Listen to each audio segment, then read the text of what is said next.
গোপালের মা একদিন রাত্রে 3টের সময় জপে বসেছেন। জপ সাঙ্গ হলে ইষ্ট দেবতাকে জপ সমর্পণ করবার অগ্রে প্রণাম করতে করছেন। এমন সময় দেখেন শ্রী রামকৃষ্ণদেব তাহার নিকটে বাম দিকে বসে রয়েছেন এবং ঠাকুরের দক্ষিণ হস্তটি মুঠো করার মতো দেখা যাচ্ছে।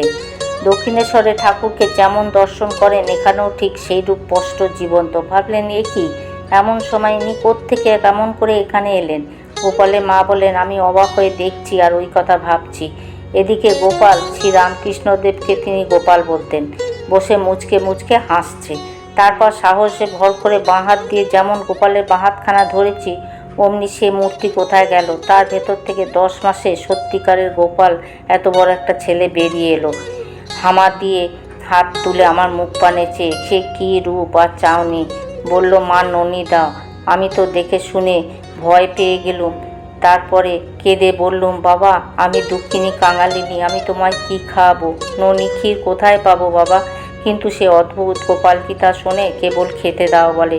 কি করি? কাঁদতে কাঁদতে উঠে শিখের থেকে শুকনো নারকেল নাড়ু পেড়ে হাতে দিলুম আর বললুম, বাবা গোপাল, আমি তোমাকে এই কদর্য জিনিস খেতে দিলুম বলে আমাকে তুমি ওই রূপ খেতে দিও না।